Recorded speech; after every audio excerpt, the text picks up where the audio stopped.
Apa yang terjadi jika Anda mengganti sarapan dengan makanan cepat saji, fast food, selama 15 hari berturut-turut? Kedengarannya sederhana, praktis, bahkan tidak berbahaya. Namun, bagi mereka yang sudah berusia di atas 50 tahun, pilihan ini dapat memengaruhi energi, pencernaan, tekanan darah, glukosa, dan bahkan stamina sepanjang hari. Dan yang paling menarik adalah, tanda-tandanya tidak selalu muncul sekaligus. Terkadang, tubuh memberi peringatan dalam diam. Di Diario da Vitalità, hari ini kita akan menyoroti kebiasaan yang semakin umum. Banyak orang bangun dengan terburu-buru, tidak ingin memasak, dan menemukan solusi cepat pada makanan cepat saji. Sebuah sandwich, gorengan, minuman manis, sebuah paket combo yang terasa nyaman dan lezat. Jenis sarapan ini menjadi populer karena memberikan kepuasan instan, mudah ditemukan, memiliki rasa yang kuat, biasanya empuk, renyah, atau manis dengan takaran yang pas, dan tetap memberikan kesan makanan yang lengkap. Bagi mereka yang menjalani rutinitas sibuk, hal ini seolah menyelesaikan masalah sejak pagi hari. Namun, tubuh melihat makanan ini dengan cara lain. Dalam banyak kasus, makanan cepat saji untuk sarapan membawa campuran berat dari tepung olahan, lemak berlebih, garam, gula, dan sedikit serat. Ini berarti energi naik dengan cepat, tetapi juga bisa turun dengan cepat. Kadar glukosa dalam darah cenderung lebih bervariasi, pencernaan bisa menjadi lebih lambat, perut bisa terasa berat, dan pada orang di atas 50 tahun yang seringkali sudah hidup dengan tekanan darah tinggi, pradiabetes, kolesterol yang berubah, atau usus yang lebih sensitif, dampak ini bisa menjadi lebih nyata. Pada hari-hari pertama percobaan, efek yang paling umum adalah sensasi kenyamanan palsu. Orang tersebut makan dan merasa senang. Dalam beberapa kasus, merasa kenyang untuk sementara waktu. Namun beberapa jam kemudian, rasa kantuk, haus, mulut kering, perut berat, atau keinginan untuk ngemil lagi bisa muncul. Hal ini terjadi karena tubuh menerima banyak kalori, tetapi tidak selalu menerima nutrisi berkualitas. Kurang serat, kurang protein yang seimbang, kurang makanan asli yang menopang dengan lebih stabil. Sepanjang minggu pertama, beberapa tanda bisa menjadi lebih jelas. Saluran pencernaan mungkin bekerja lebih buruk, terutama jika makanan disertai dengan keju berlebih, daging olahan, gorengan, dan minuman manis. Retensi cairan juga bisa muncul karena kandungan natrium yang tinggi. Beberapa orang menyadari pembengkakan pada tangan, sensasi wajah yang lebih sembab saat bangun tidur, atau peningkatan rasa haus di siang hari. Yang lain merasakan lebih banyak kelelahan mental. Ini karena sarapan seharusnya membantu tubuh memulai hari dengan baik, bukan menciptakan lonjakan dan penurunan energi. Pada minggu kedua, skenarionya bisa menjadi lebih jelas. Mereka yang sudah memiliki kecenderungan tekanan darah tinggi mungkin merasakan lebih banyak ketidaknyamanan.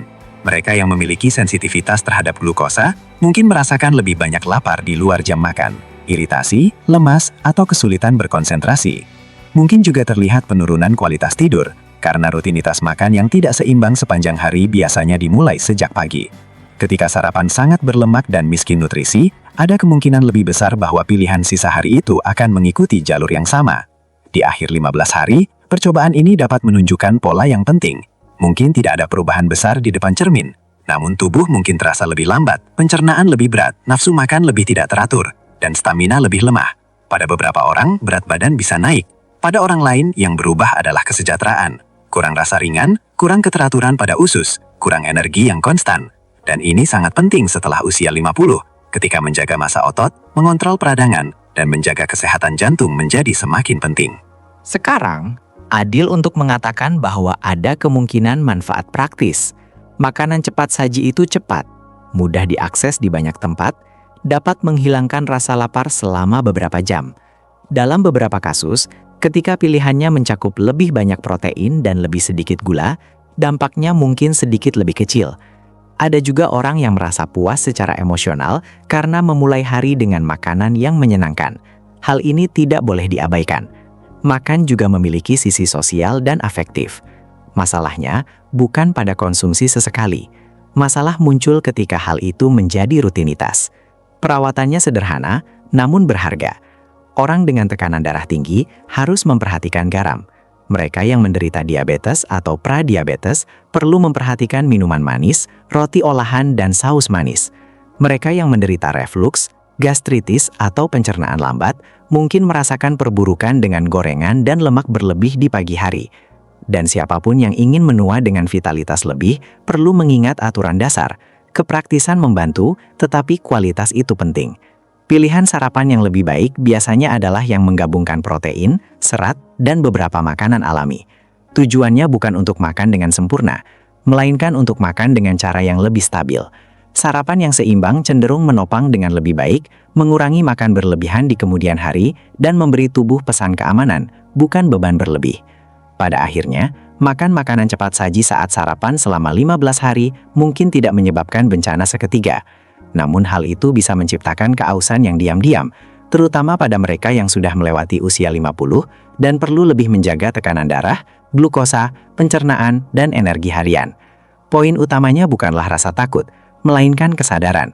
Semakin sering kebiasaan ini dilakukan, semakin besar peluang tubuh untuk menagih bayarannya dengan kelelahan, pembengkakan, rasa lapar yang tidak teratur, dan kualitas hidup yang lebih rendah. Jika terjadi sesekali, tidak apa-apa. Jika menjadi rutinitas, ada baiknya menyalakan tanda peringatan dengan tenang dan akal sehat. Tubuh Anda tidak butuh janji-janji ajaib. Ia butuh konsistensi, keseimbangan, dan pilihan yang bekerja demi vitalitas Anda. Konten ini bersifat informatif dan tidak menggantikan saran dokter atau ahli gizi, terutama bagi mereka yang sudah memiliki tekanan darah tinggi, diabetes, kolesterol tinggi, atau kondisi kesehatan apapun.